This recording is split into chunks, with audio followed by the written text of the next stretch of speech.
everyone, or good night, everyone. I don't know what to say. So I'm Harika Jayanti. I'm a student in third year of engineering in BMS College of Engineering. I'm studying Information Science Department. So I have been associated with the BMS AI Lab program by CellStrat. And so we all of us had to choose projects, and one of the projects that we had chosen was credit card fraud detection system. So, so basically, credit card fraud detections. Am I audible? Uh, okay. Am I clear? Is there any issue?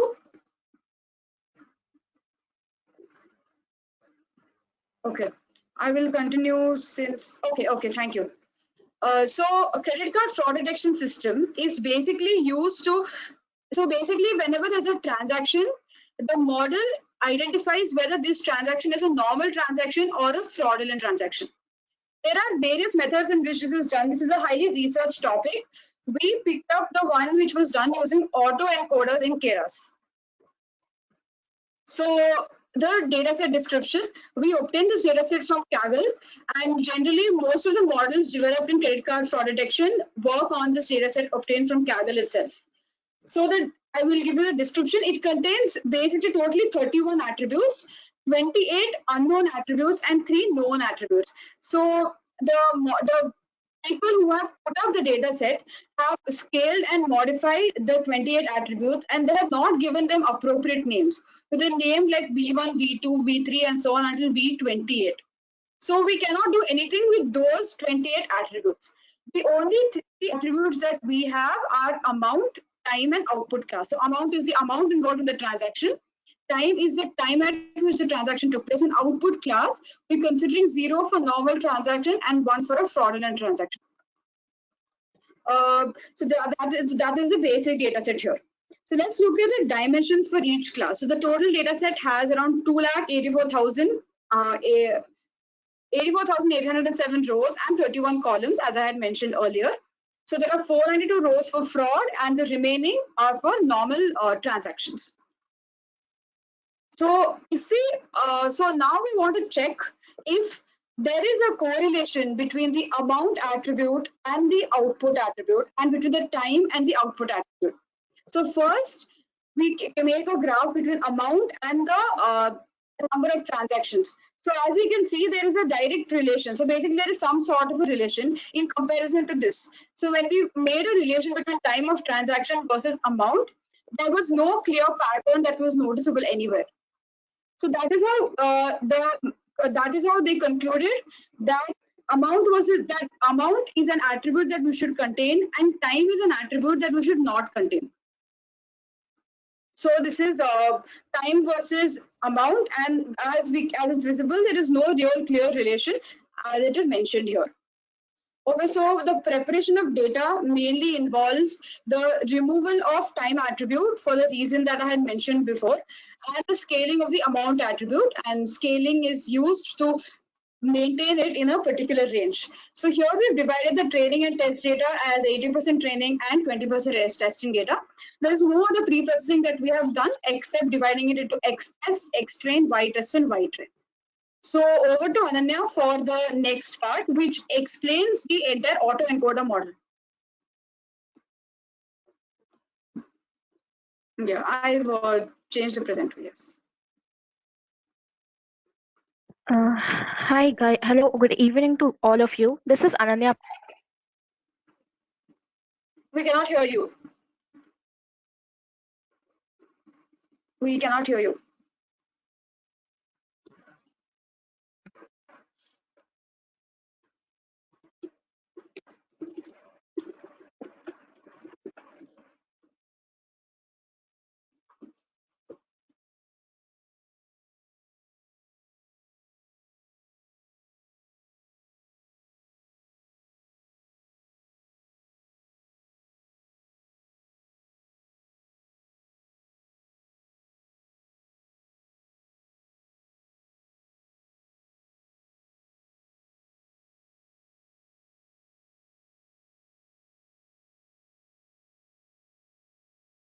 I'll start again.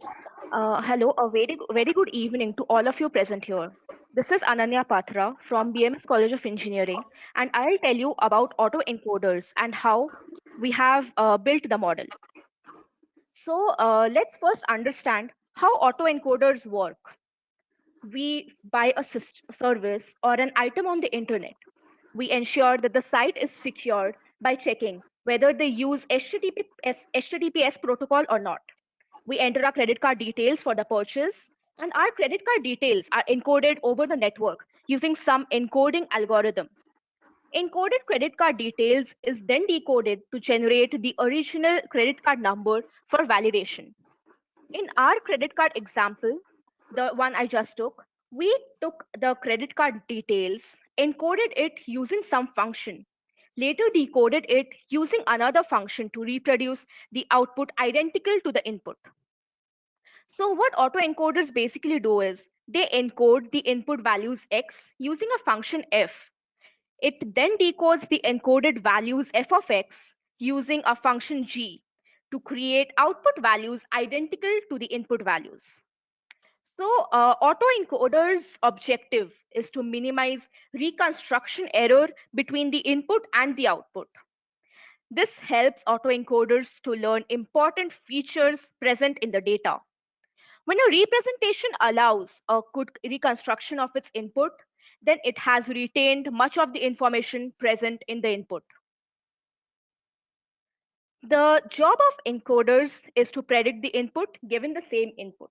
So as you can see over this formula here, f w comma b of x gives x, where w is the weight applied to the input and b is the bias term. So in this figure, uh, the input is encoded. This is the hidden layer, and then comes the output layer after applying the function h equal to f of x. Now, so the first figure, figure 1, shows us how we give an image as input, which is encoded and decoded by layers of autoencoders and gives us the output of a clearer image. Then the next figure. This is a figure which shows us why autoencoders are preferred over PCA. So as you can see in this figure, autoencoders go in a curvilinear line. It's not linear, whereas PCA is linear. So an autoencoder can learn non-linear transformations with a non-linear activation function and multiple layers. It doesn't have to learn dense layers. It can use convolutional layers to learn, which is better for video, image, and series data.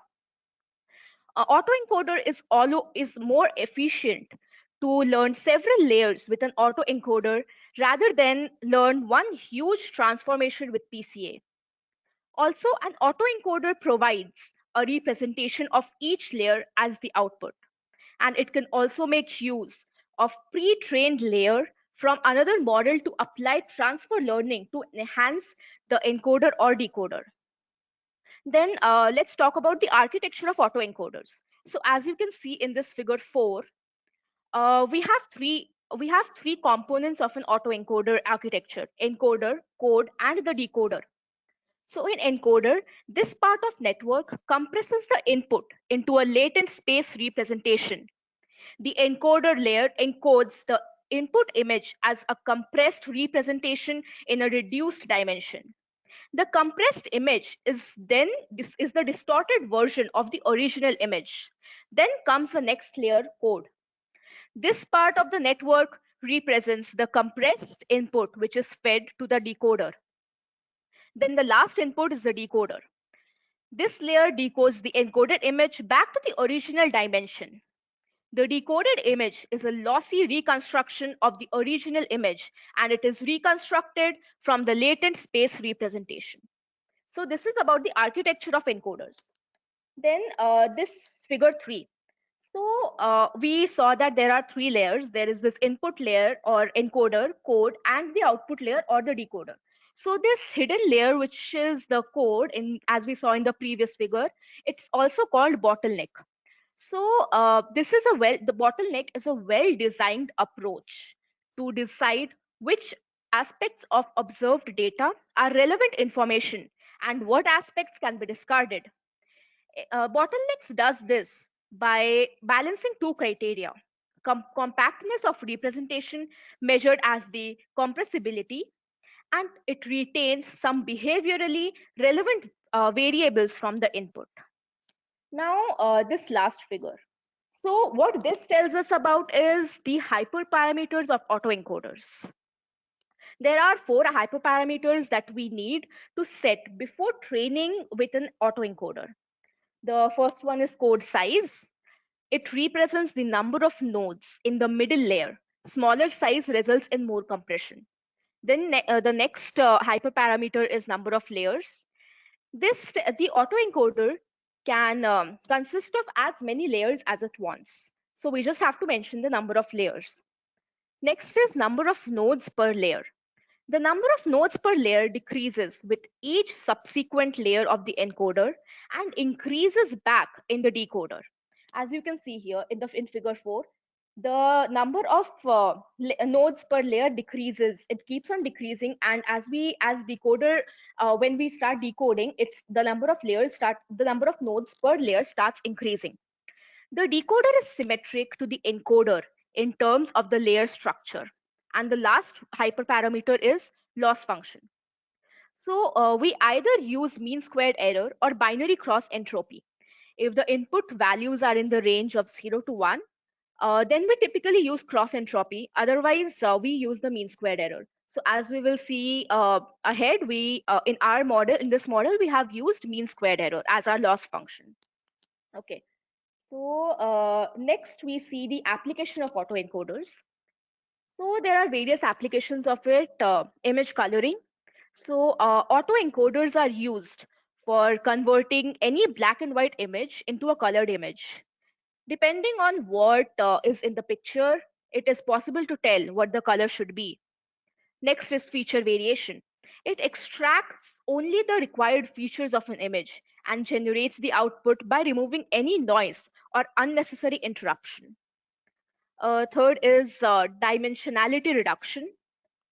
So the reconstructed image is the same as our input, but with reduced dimensions. It helps in providing the similar image with a reduced pixel value. Sorry. Then denoising image. So the input seen by autoencoder is not the raw input, but a stochastically corrupted version. A denoising autoencoder is thus trained to reconstruct the original input from the noisy version.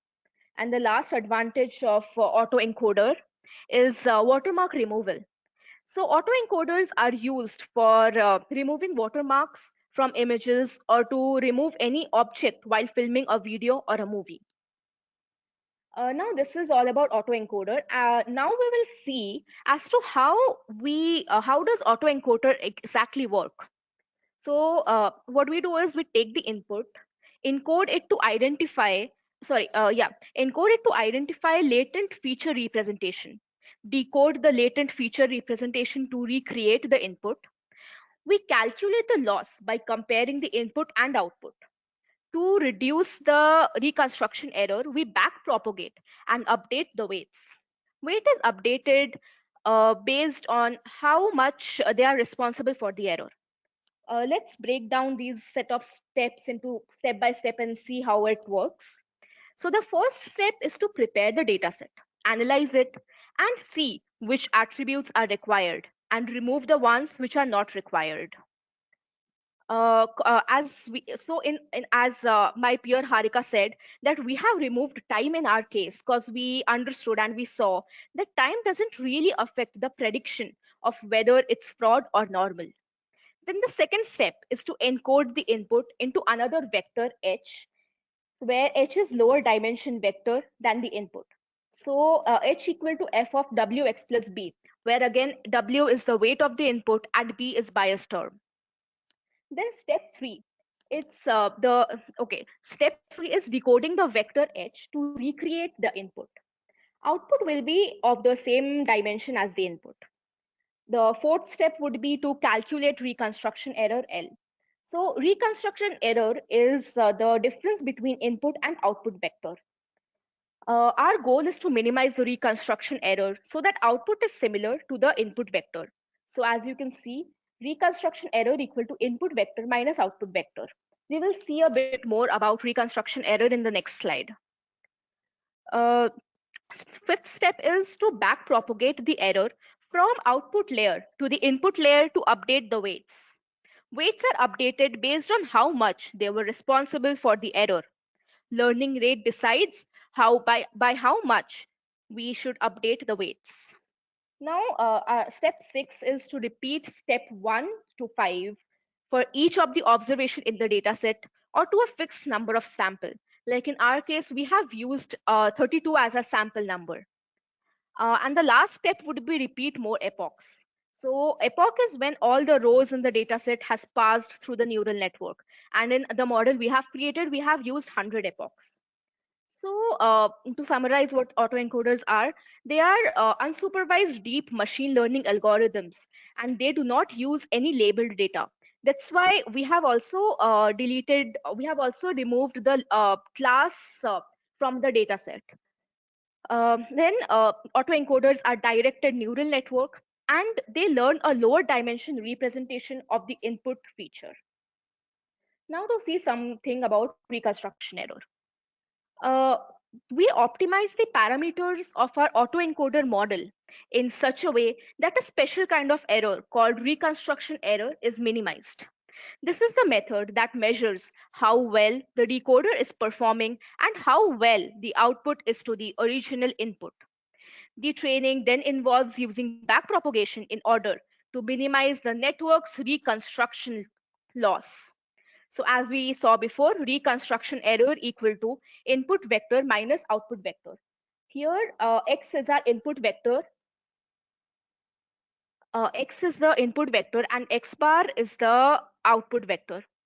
Okay, so if you have any questions, you are free to ask. Just type in the panel, and I'll clear any doubts you have.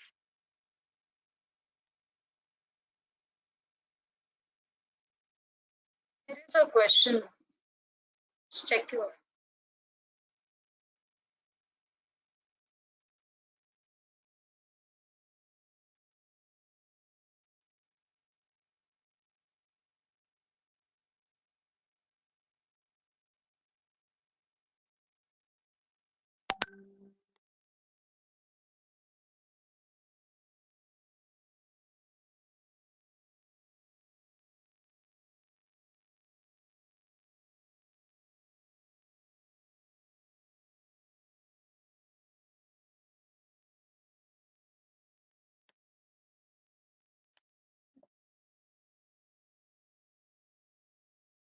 Yes, sir. I have told her to check the chat.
Okay, 14, 7, 7, and 29 neurons respectively.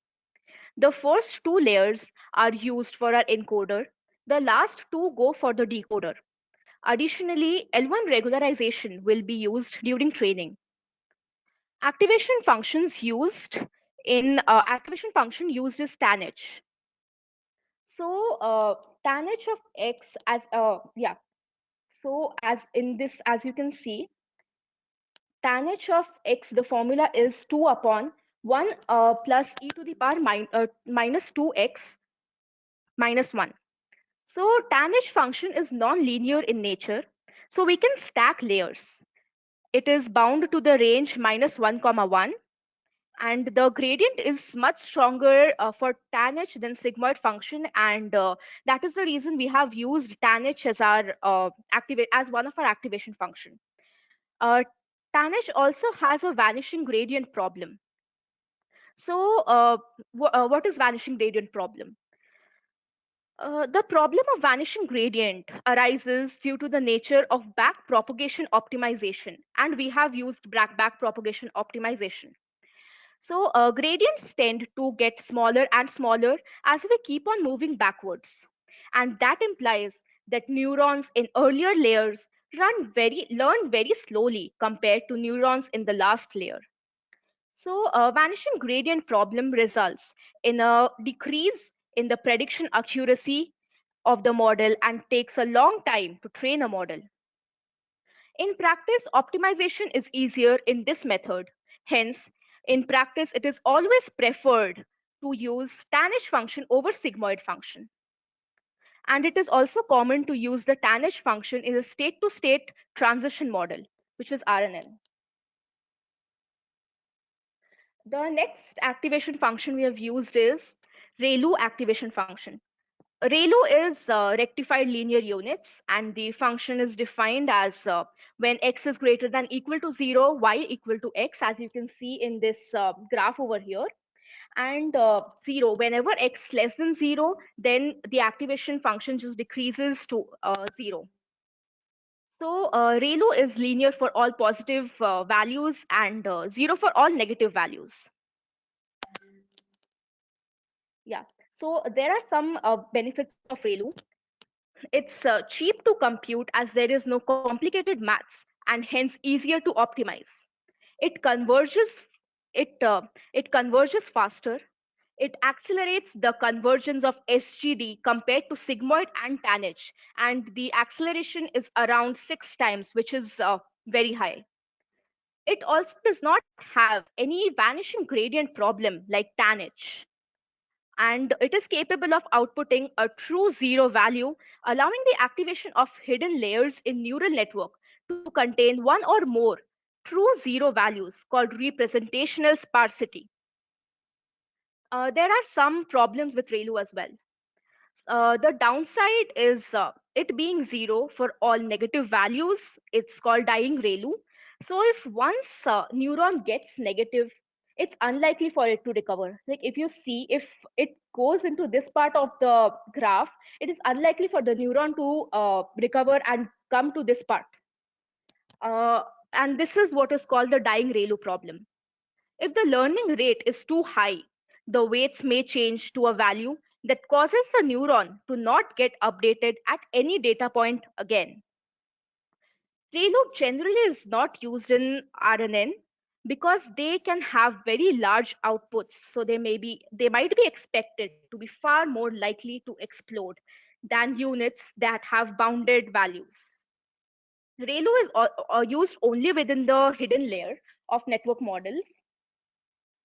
So we use softmax or tanh or any linear activation for the output layer. So now there are few ways. Yeah. So this is the code snapshot where we can see that we have used tanh for outer layer and ReLU for the hidden layer as I told just now. Okay, so regularization. So there are a few ways you can avoid overfitting your model on training data, like cross-validation, sampling, reducing number of features, pruning, regularization, etc. Regularization basically adds the penalty as model complexity increases. Regularization parameter, lambda, penalizes all the parameters except intercept so that the model generalizes the data and it won't overfit. So L1 regularization. This is the loss function L1 equal to Wx plus b minus y of whole square plus lambda of y, lambda of mod W. Lambda greater than 0 is the regularization parameter and is manually tuned. We'll call this the loss function L1, and mod W is differentiable everywhere except when W equal to 0 as shown here. So yeah, and as let's understand this code snapshot. As we can see in this code snapshot, we have mentioned two dimensions, input dimension and encoding dimension. So we have taken input dimension as xtrain.shape, and as we have considered only 29 attributes, and we have discarded two attributes. So the size of input dimension is 29. The encoding dimension is 14. Here, the first encoder takes in the encoding dimension, which is 14. Activation function uses tanh, and we have used L1 regularization. And this encoder is applied on this input layer. Then we come to the next encoder. The second encoder is which second encoder again takes shape 7, and ReLU is the activation function, and it acts upon the first encoder. Then comes two layers of decoders. First decoder acts upon the second decoder. Shape is 7, and the activation function used is tanh. And the last decoder will act upon this first decoder, and the shape will be 29 as input dimension is 29, and the activation function is ReLU. Yeah, so this is about it. And then this slide talks about how we have actually trained the model. We have trained our model for 100 epochs with a batch size of 32 samples and saved the best performing model to a file. Here, the optimizer we have here we have used NB epoch equal to 100, as 100 is the number of epochs we are running for our model. The batch size we have used is 32, and the optimizer we are using is ADAM. So ADAM is an adaptive learning rate optimization algorithm that has been designed specifically for training deep learning networks. ADAM can be looked at as a combination of RMS prop and stochastic gradient descent with momentum. So the loss we are calculating is mean squared error, and the metrics we are using is accuracy. Okay, sorry. Yeah, and so next comes the checkpointer. So checkpointing is a technique that provides fault tolerance for computing system. It basically consists of saving a snapshot of the application's state so that applications can restart from that point in case of failures. When training deep learning models, the checkpoint is the weights of the model. These weights can be used to make prediction as is or used as the basis for ongoing training. The Keras library provides a checkpointing capability by a callback API. The model checkpoint callback class allows you to define where to checkpoint the model weights, how the file should be named, and under what circumstances to make a checkpoint of the model. The API also allows you to specify which metric to monitor, such as loss or accuracy on the training or validation dataset. So as we have seen, we are using metrics accuracy. You can also specify whether to look for an improvement in maximizing or minimizing the data. Finally, the name that you use to store the weights can include variables like the epoch number or metric. So here the file path is model.h5, and this is where we are storing our data after we finish training the model. Now the model checkpoint can then be passed to this training process when calling the fit function on this model. This is the fit function. Now we go to TensorBoard, this third this thing over there. So TensorBoard helps us to better understand our machine learning model that we have generated with TensorFlow. It allows us to measure various aspects such as weights, biases, gradients on our model, as well as how they progressed during training across epochs. So every epoch, the TensorBoard is again it comes back again. Additionally, we can also visualize model performance over time visualize classes in a multi-dimensional space, and so on. So yeah, and here here we have fitted. We have taken the data set as the training data set. Epochs is NB epoch, which is mentioned as 100. Batch size is 32, and we have also included the data we got from Checkpointer and TensorBoard library. So yeah, now I'll hand over to Harika Jayanti for continuing the next of this thing.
Is in terms of the precision and the recall. So precision refers to the number of positives in the total number of data items present, whereas recall refers to the number of positives by the total number of correctly predicted values, that is true positive plus false negative. So we can understand that easily by having a look at this diagram. Precision by is the green by the total, and this is the green by the entire green. So in our model, if we take out a graph of precision versus recall, we will there is a huge area under the graph. So a high precision indicates that there is a high percentage of that there is a low percentage of false positives, and a high recall indicates that there is a low percentage of true negatives. Therefore, the model is said to have a high accuracy. Before we go to the accuracy of the model, I would like to tell you how the prediction of values is actually taking place. So this is not a model which directly generates either 0 or 1. It does not generate data values as either 0 or either 1. It calculates the reconstruction error on the parameters present in XTest. So XTest has 28 plus 1, 29 parameters. Using that, it calculates the reconstruction error. We then specify a particular threshold. So if our reconstruction error is above a threshold, we classify it as a normal transaction. If it is below a particular threshold, we classify it as a fraudulent transaction. So this is a graph of how you should choose the threshold value. So if you have precision versus threshold, after a particular limit, it is stabilizing. So that is how they have chosen the threshold value. Let us consider, I've considered your two examples. So if we consider reconstruction, I'm sorry, yes. So if I consider reconstruction error to be the threshold of the error to be 2.9. So the red line indicates the threshold, the green points indicate the frauds, and the normal points are indicated by blue. So there is a slight mistake here, not a mistake. We could improvise this further because there are a number of normal transactions also being classified as fraud transactions. So for a better understanding of this graph, we can look at this confusion matrix. So if you look at the confusion matrix, 5. So basically, the number of two positives are 55,491, 1373, 20, and 78. This is the confusion matrix. For better understanding, this is the on the top we have on the x-axis we have the actual class, and here we have the true class here and the predicted class on top. So the S1 score, precision, recall, and accuracy score are given here. Accuracy score is 97.6%, recall is 88.6%. Okay, and the S1 score is 97.6%. So this is the performance of this neural network when we choose the threshold to be 2.9. Let us consider another example. So I have considered the reconstruction error to be 4.5, and this is my graph. So the graph is normal, fraudulent threshold, the same things, orange are frauds and blue is normal. The confusion matrix. So here we can see there is a larger number of true positives. So 56,077 in comparison to 55,491. So by modifying the threshold value to a little bit higher, itself was able to generate this much. And the number of, as we can see, the number of others have reduced. Look at the F1 score, 98.5% in comparison to 97.6%. There is an improvement here. So your accuracy is also 98.5% in comparison to 97.6%. So this is the performance of the overall neural network. It varies slightly with different threshold values. So addressing one is this comes to the end of this, and addressing someone's question regarding the usage of cross entropy in comparison to mean square error. Yes, binary cross entropy actually does give a higher accuracy rate as compared to this thing. It is better in terms of classification, but we haven't actually played with the loss functions. So we haven't actually experimented with that, but you're right, binary cross entropy performs better than mean squared error. Okay, so I would now like to go through the code demo. So in the beginning, this is the importing of the packages. We're using TensorFlow, Keras, and so now it's important. The TensorFlow version is important here. Google Colab generally has 2.2 RC TensorFlow version, but we have to explicitly install 1.14 for the entire code to run. So we can understand the version is 1.14 here, and it will give you the warning message. Okay. So this is how we've uploaded data set. We have used Google Colab itself. So we take it from our file, from our disk, and we upload it here. So this I had shown already in the presentation. DH shape. This is the shape of the data set, number of rows and number of columns. We have checked if there are null values. So there are no null values throughout the entire data set, because as I had mentioned before, there are 20, those columns of 28 columns have been properly preprocessed and added into CAG. So this is a transaction class distribution. So as we know, the number of normal transactions are much more than the number of fraudulent transactions. So as indicated by these values, 492 are number of fraudulent transactions, and 284,000 are the number of normal transactions. Then we go on to understand the data more by using the dot describe method. We count the number of entries, the mean, the standard deviation. So we will ignore all this because it's just graph plotting code. This is the code. This is the graph that I had shown before, indicating that there is no proper relationship. This is the training of the data. We have split it into X-train and X-test, and we have split the time factor. Okay, and so xstring.shape. So finally, as we have removed the class because it's xtrain, and you remove the class and the time, we have 29 columns and these many rows. So now we come to building the model, which was already explained by my peer. This snapshot was taken and added to the presentation, so I wouldn't be going too much into this. So this is how the data is getting. So we ran it for 100 epochs. The training accuracy is around 71.26%. Testing accuracy is calculated later. So these are the predictions. So now, as I told you, the autoencoder predictions, can you see there are 2.71, 0.197, 1.73. So these are not exactly predicted as 0 or 1. So that is the difference between autoencoders and other models.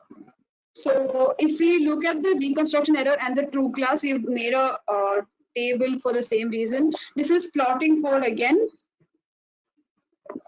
Okay. Then this is the graph for recall versus precision.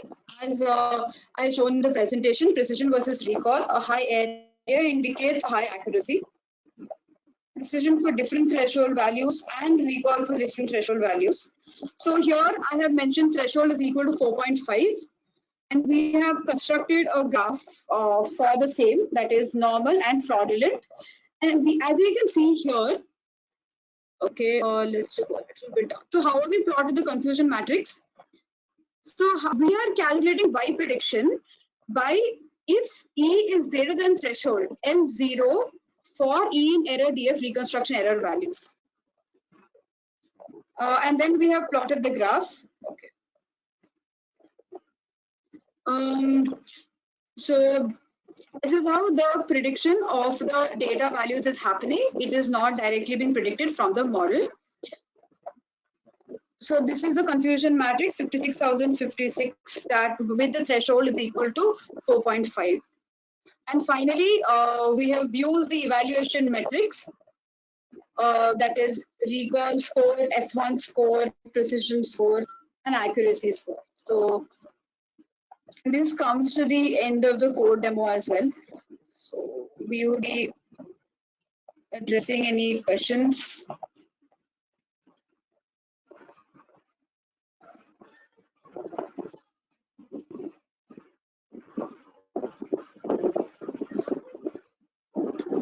How was the auto encoder? Okay, 1 minute.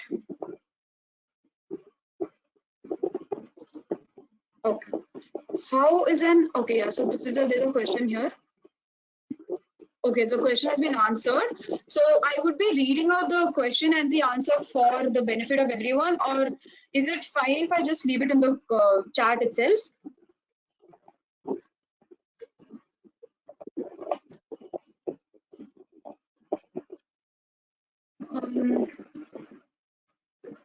Use encoders.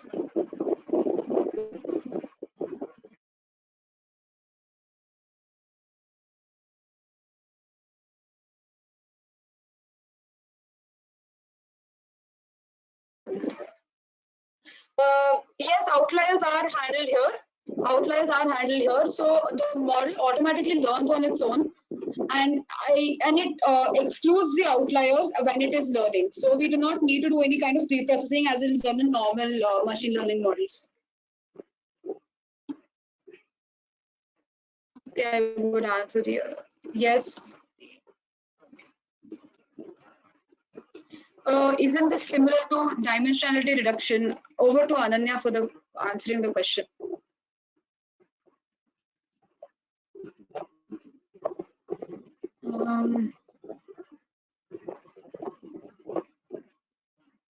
Ananya? So, as I said that autoencoders, one of the application of autoencoder is dimensionality reduction. So yeah, it is similar because it's an application of autoencoder. So it does dimensionality reduction as along with learning the model. So like all this process of dimensionality reduction or like managing outliers or any other things is not required in autoencoders. That is one of the advantages over traditional machine learning models. So what autoencoder does is the reconstructed image is the same as our input, but with reduced dimensions. So it helps in providing the similar image. Only the only difference is it has reduced pixel value. So yeah.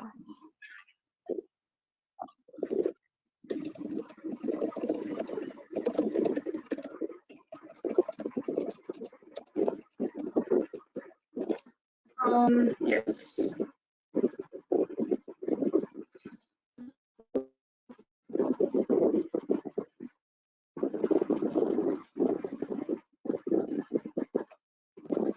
So a simple scenario when we would go for autoencoder in a DL model is probably image compression. So as was mentioned in this slide, Anya, so this is one of the, so this is one application of the autoencoder model.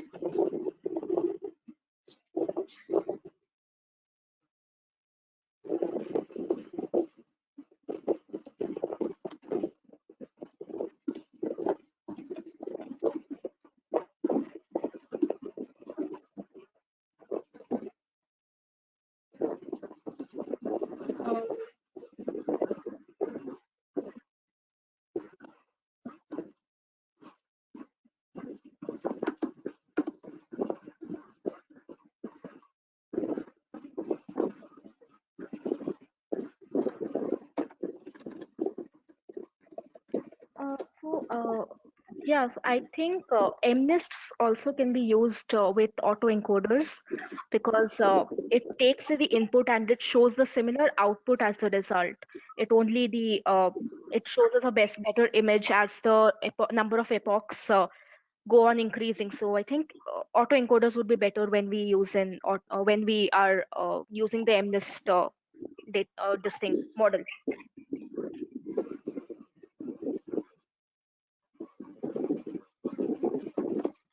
Um, Also, it's a type of unsupervised learning. So it also, if your data requires unsupervised learning, that's one scenario where you would use autoencoders. It's easy to learn from unsupervised data.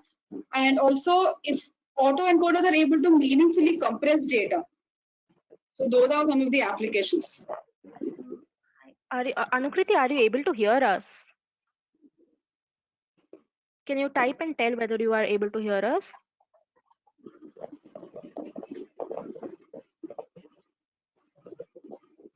Okay. Yeah, sorry, Harika, Thank continue. you. Yeah, that's it. Okay. So yeah, did Anukriti, were you able to hear Ananya's answer about MNIST, or should she repeat it?